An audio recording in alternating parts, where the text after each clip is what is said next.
Bonsoir à tous. La vidéo de ce soir va se porter sur une initiation au script. Donc un script ça sert à quoi?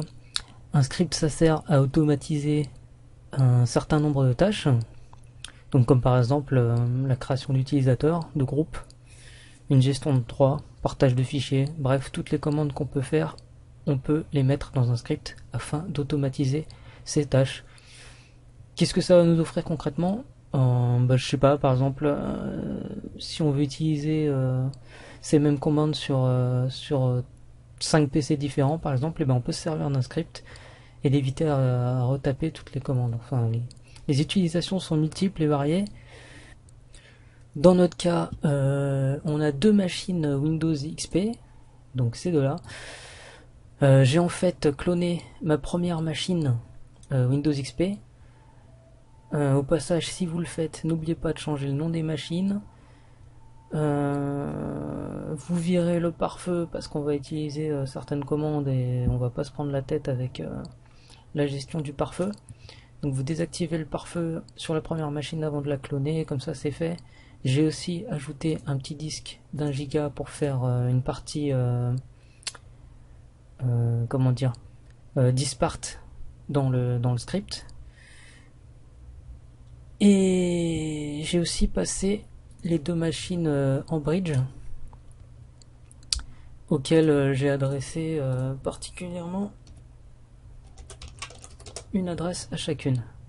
Donc c'est pas en dynamique, hein, je les ai données manuellement. Donc pour ma part ça sera la 10 et la 11. Vous pouvez les mettre en dynamique, ça c'est à vous de voir. Alors, on va commencer. Donc on peut soit faire ça avec Notepad ou tout autre éditeur texte. Il n'y a pas besoin d'avoir un logiciel de dingue pour faire des scripts. Le basique fait très bien l'affaire. Donc, tout script digne de ce nom commence par @echo_off. Alors, je vais vous expliquer directement ce que ça fait.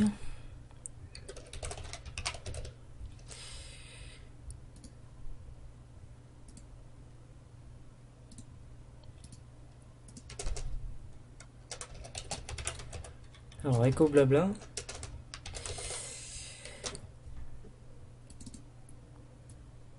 Voilà. Donc, @echo_off, ça permet de ne pas afficher les commandes. Je vais vous montrer concrètement ce que ça fait si je supprime le @echo_off. Voilà. Donc ça fait echo blabla. Et ensuite ça donne le résultat de ma commande. Echo blabla, ça affiche blabla. C'est un retour en fait. Si j'ajoute echo off,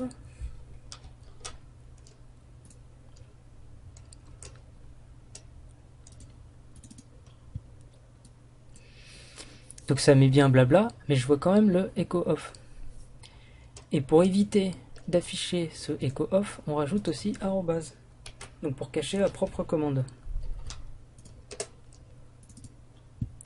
Voilà, maintenant on n'a plus de blabla. Le appuyer sur une touche pour continuer, c'est le pause. Que j'enlèverai à terme, ça permet juste d'arrêter sur le script, sinon la fenêtre se ferme directement. Voilà, donc tout mon script, on commence par @echo_off. Ensuite, on va commencer avec des commandes toutes simples, comme la création d'utilisateur. Alors, un utilisateur, ça se crée avec NetUser. NetUser, on va l'appeler stagiaire.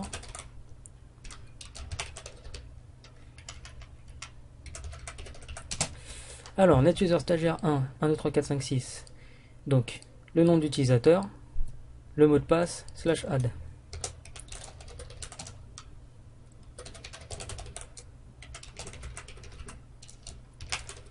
Et ainsi de suite. Ensuite, netlocal group pour ajouter un groupe.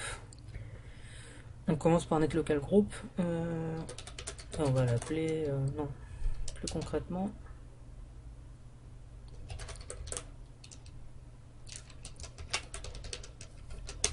Donc ça permet d'ajouter un groupe.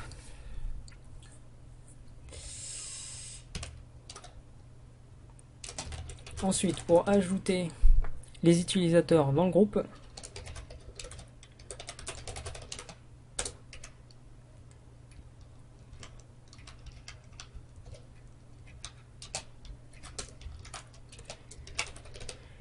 net local groupe classe, stagiaire 1, stagiaire 2, add.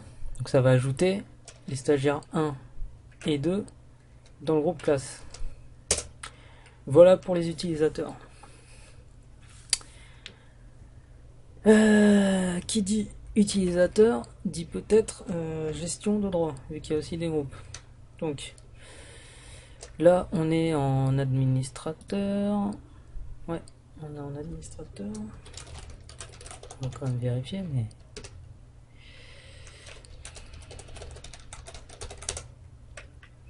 ouais, deux administrateurs, donc administrateur et marque. Donc on est bien en administrateur.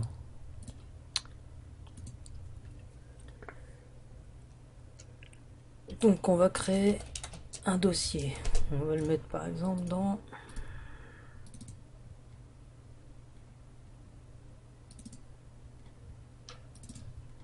C.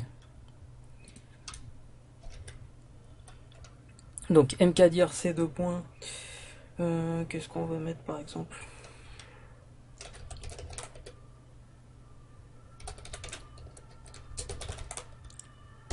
Fichier stagiaire.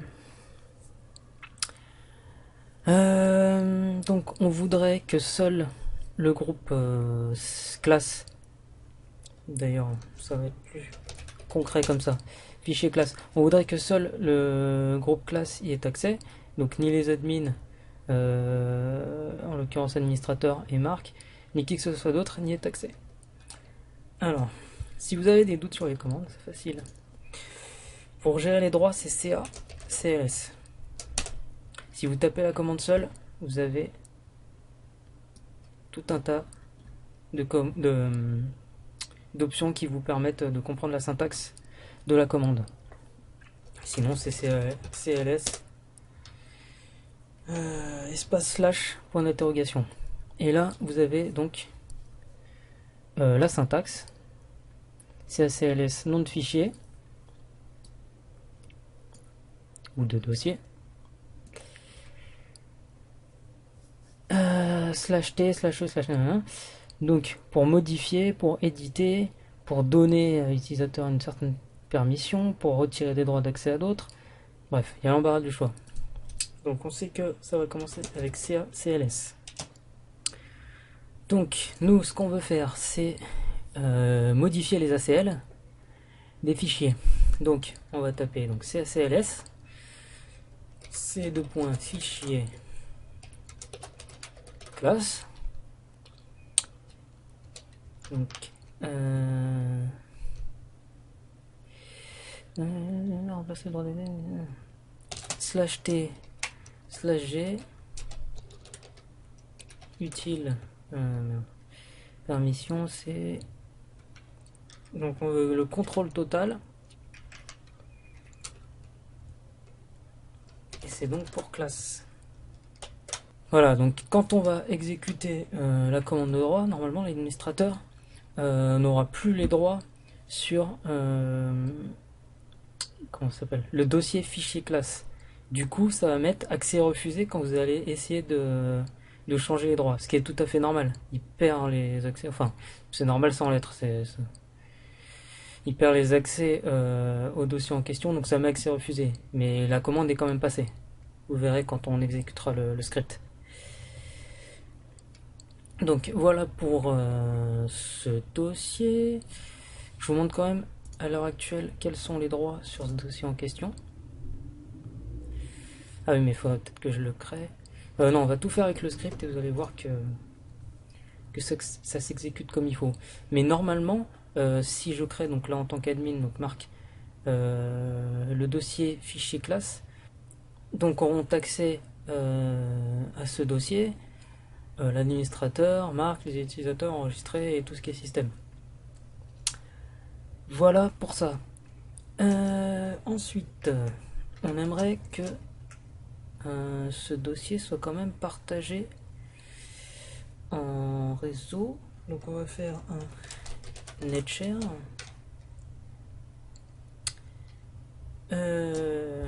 Alors, là j'ai un petit doute sur l'ordre de la commande. Quand vous avez un doute de syntaxe, hein, pareil, vous retapez la commande sur une invite de commande. Alors, c'est nom de partage en premier. Donc, netshare, on va mettre netshare fichier, même nom classe, égale c2. Fichier classe. Et là, on a des options comme le nombre d'utilisateurs qui ont accès à ce partage. Soit dit en passant, le nombre d'utilisateurs maximum en même temps.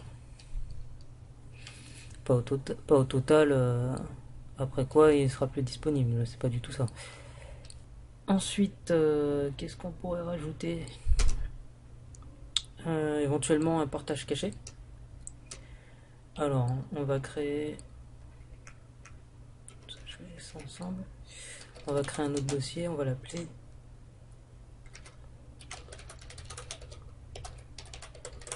secret classe. Donc ce sera tous les potes. Hein. On va aussi ne donner accès qu'au groupe classe.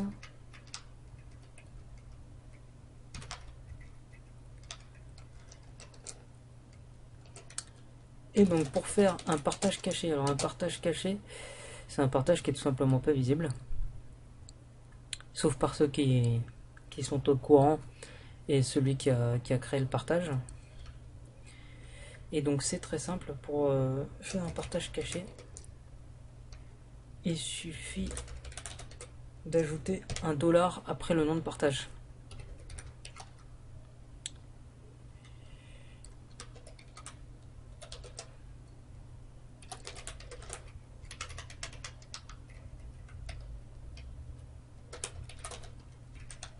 Peut-être plus juste si je mets ça. Voilà.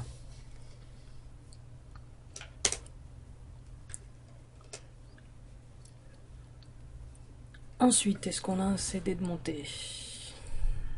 Ouais. Alors, ma commande favorite, le Moonvol. C'est une personal joke avec mes collègues qui comprendront aisément ce que ça veut dire. Alors, on va aller dans le disque mgmt.msc pour voir la gestion des disques. Donc notre lecteur DVD est sur D. On va en fait le démonter et le monter dans un dossier, tout simplement. Donc on va déjà créer un dossier pour le recevoir. Étant donné qu'il y a le CD-ROM, enfin l'ISO ici, de Windows XP dedans, on va appeler le dossier CDXP.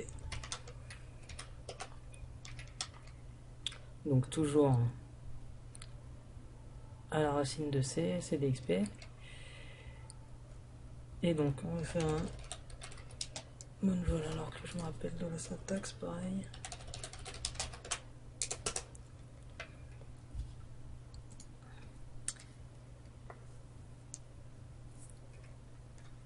Alors, lecteur chemin, /d/l.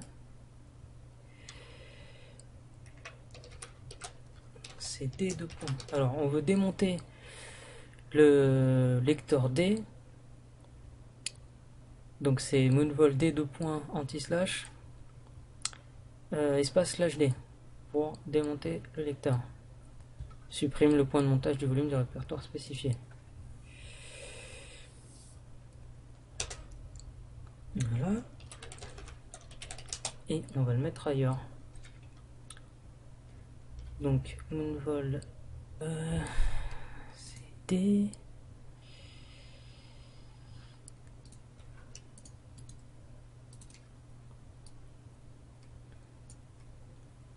On le sélectionne. Donc c'est le point CDXP et notre volume.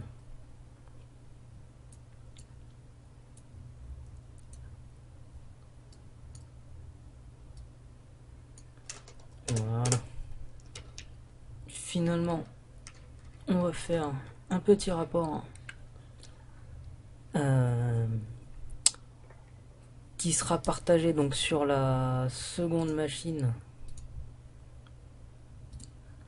Ah non, j'ai oublié la partie Dispart. Alors, Dispart, c'est un petit programme qui nous permet de gérer les partitions et tout un tas d'autres trucs. Donc, pour lancer Dispart, il faut d'abord lancer la commande. Mais dans un script, on va appeler un fichier texte dans Dispart en fait. Et pour ce faire, on tape Dispart/s et le nom du fichier. Donc on va l'appeler dispart.txt et qu'on mettra la racine de c. Et donc on va le créer.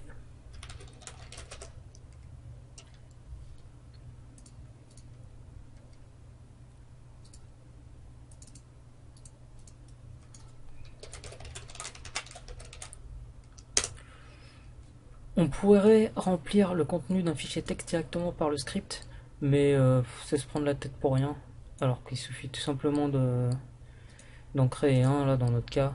Peut-être dans une autre vidéo on poussera un peu plus loin sur ce genre de truc, mais là c'est pas franchement nécessaire. Alors, donc rien ne nous empêche de vérifier ici. Alors donc j'avais dit que j'avais rajouté un disque justement pour cette partie. Alors ça commence par select disque 1. Pour cette partie, n'hésitez pas à le faire directement sur Dispart pour essayer. Donc on commence par créer une partition primaire d'une taille alors là c'est exprimé en mégaoctets si je dis pas de bêtises. Donc on va mettre 250 000 mégaoctets. Non, je suis en train de dire une grosse connerie. Ça va faire beaucoup trop. 250 mégaoctets tout court. Oui, je suis parti du principe où j'étais sur ma machine physique et que j'allais mettre une partition de 250 gigas. Donc non, c'est 250 mégas que je veux. Donc 250 mégas.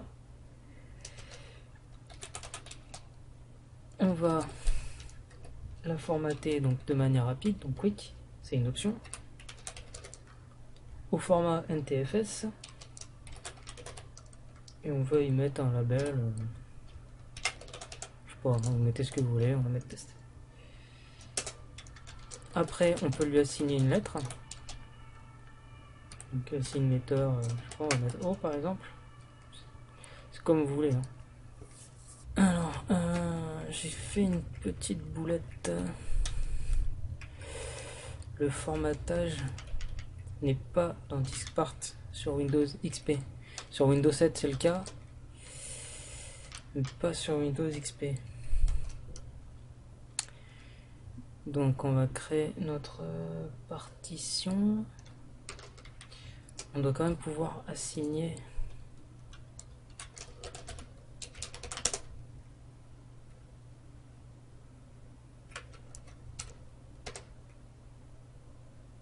ouais, on peut quand même apparemment assigner.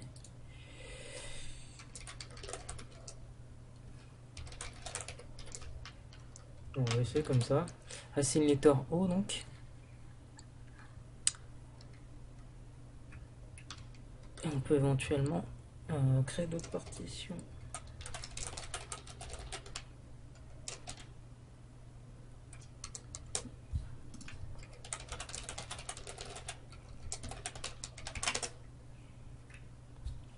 Alors on va essayer une étendue. Extended size égale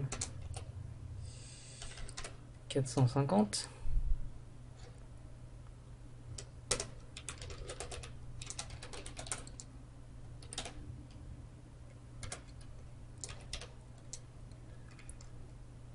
Voilà.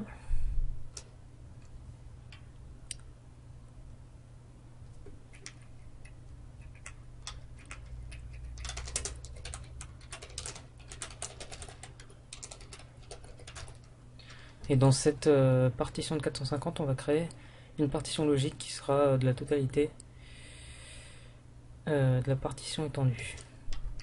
Donc pas besoin de préciser la taille. Et puis c'est tout. Donc ça, on le sauvegarde, CTRL S, ALT F4 pour sortir.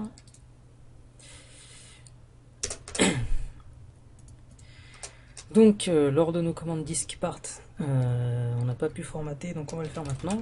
Donc format. Est-ce que le quick passe sur celui-ci?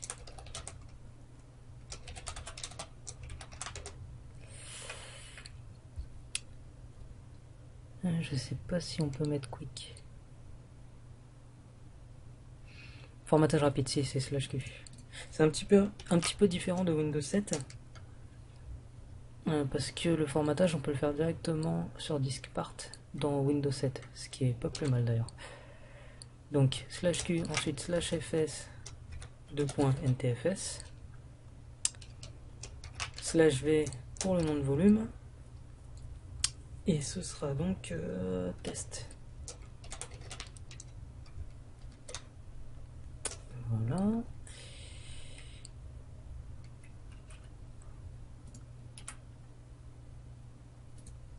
Donc là, quand cette commande va s'effectuer, on va nous poser la question du genre êtes-vous sûr de vouloir formater? D'ailleurs, j'ai pas précisé quel volume, donc c'est O. Et donc, pour éviter d'avoir à répondre à cette question, on va faire en sorte qu'il y ait déjà un petit O dans un fichier texte qui servira à répondre à la question automatiquement. Donc pour ça c'est très simple, on fait echo donc pour avoir un retour de ce qu'on va écrire, O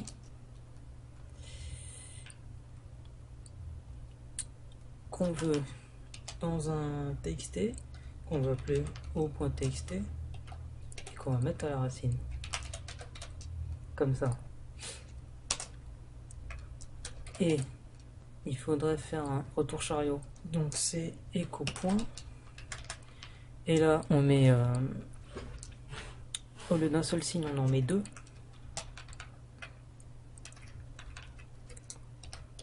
pour éviter d'effacer ce qu'il y a déjà dans le fichier O.txt. On met deux signes plus grand que, comme ça viendra s'ajouter à ce qu'il y a déjà. Donc echo point c'est retour chariot qui vient dans ce mec, donc dans ce fichier. Et à ce moment là on fait le format et on ramène ce fichier.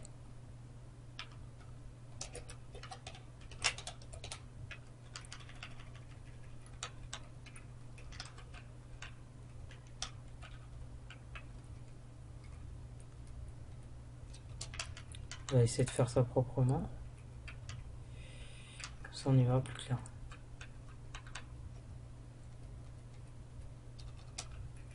Voilà. Donc, par contre, si, j'ai oublié un petit truc. Très important. Diskpart ne va pas se quitter tout seul. Donc, il faut absolument rajouter exit ou exit diskpart dans votre fichier texte dit diskpart. Voilà qui est fait. Puis je crois que c'est à peu près tout. Ah non, on a dit qu'on allait faire une petite sortie de fichier. Alors, donc, je vais passer sur l'autre machine.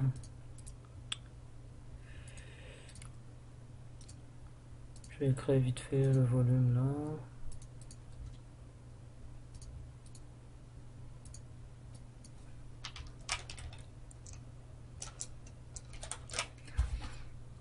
Bon, on peut très bien le laisser vide, ça n'a pas d'importance tout ça. Voilà. Et je vais créer un dossier compte rendu que je vais partager.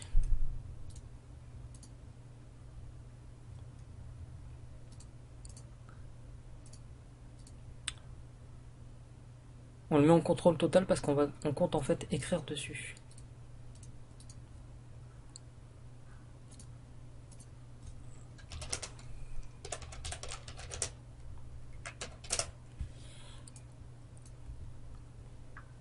Alors, maintenant je vous explique quel est le but. Donc on va faire un netUse Z2 points, c'est-à-dire qu'on va assigner la lettre Z donc à un partage. Ce partage, c'est celui-ci, compte rendu, qui est sur cette machine. Et la machine, c'est marque PC2. Donc on peut très bien le mettre comme ça.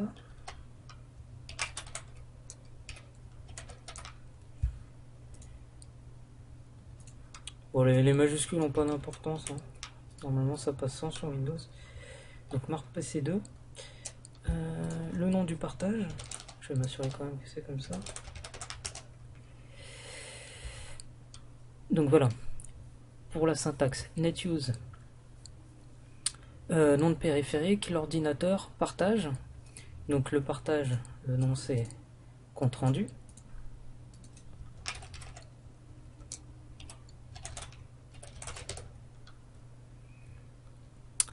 Et l'utilisateur, donc c'est le même que sur cet ordinateur. Donc marque et normalement mot de passe. Ça doit être ça. On va essayer pour être sûr, comme ça bloquera pas le script.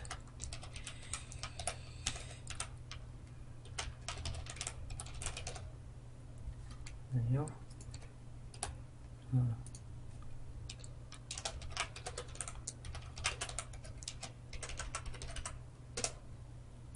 Voilà.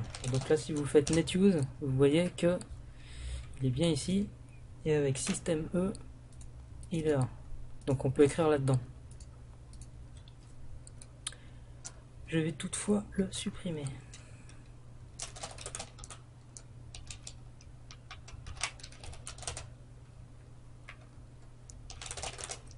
Voilà, il n'est plus là.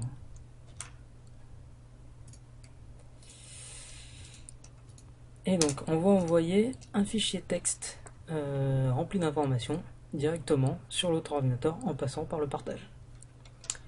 Et là pour ça c'est très simple. On va mettre par exemple echo computer name vers Z2 points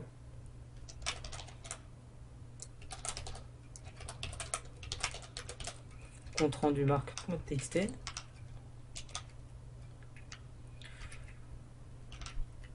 Voilà. Donc computer name entre pourcents c'est une variable. Je vous montre clairement ce que ça fait. Voilà, ça donne le nom de l'ordinateur tout simplement. Ensuite, qu'est-ce qu'on pourrait mettre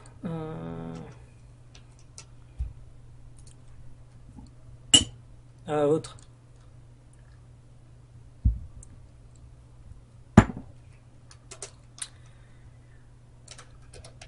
Non, pas echo, on va mettre ipconfig. Alors, étant donné que c'est pas une variable, on met pas echo, sinon ça va afficher ipconfig dans le fichier texte. Alors que nous, on veut que ça affiche l'IP en fait.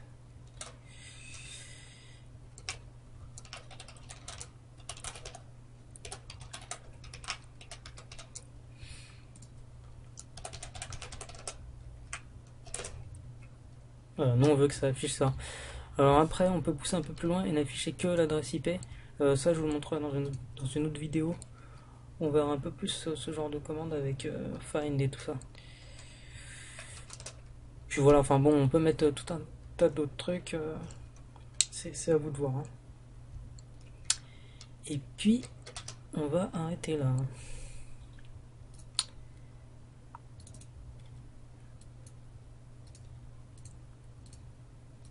Alors, ben, on va lancer ça.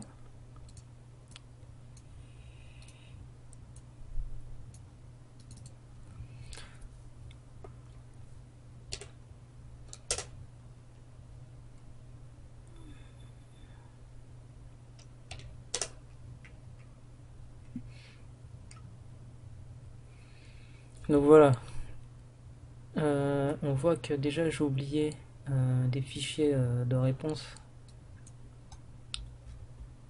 pour les partages des dossiers. Donc ça on peut les rajouter dans le script. Et que tout le reste a l'air de s'être passé correctement. Alors on va vérifier quand même par rapport au script. Et déjà est-ce qu'on a bien... Voilà. On a bien le compte rendu ici. Donc on aurait pu mettre d'autres trucs hein, comme les partages, tout ça. La liste entre autres.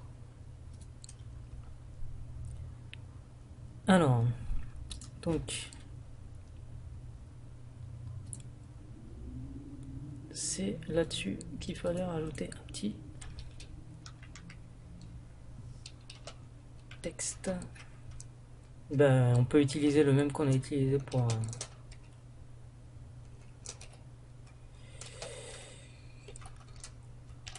Diskpart.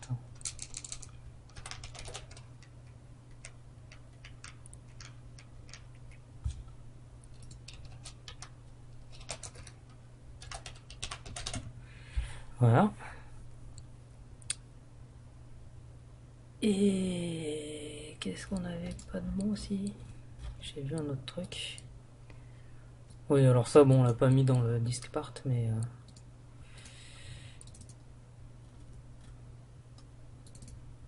Ah oui, on voit que le CD a bien été monté dans un dossier. Il est là. Et /p, oui, on n'a pas formaté en fait la partition logique. Bon, ça, il aurait fallu le rajouter ici, on peut très bien le faire. Hein.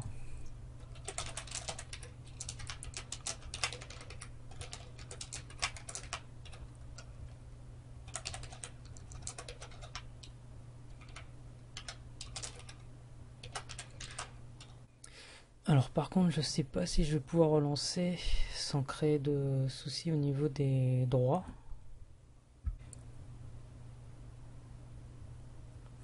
On va tester.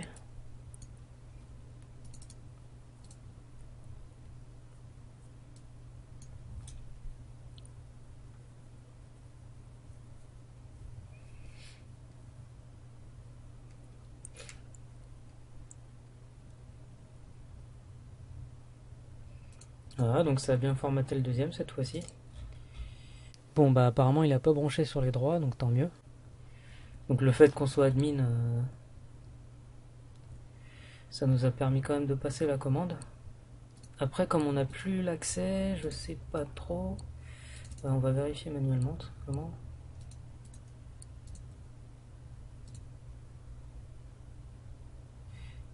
Bah, a priori ici on peut changer quand même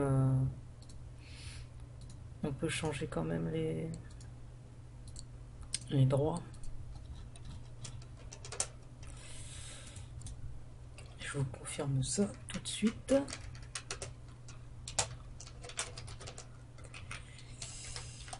C'est quoi déjà? C'est Fichier classe.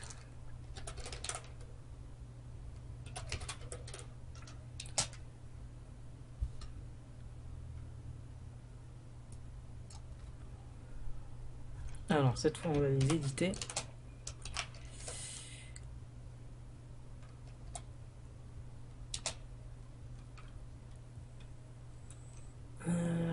Donc utile. Non.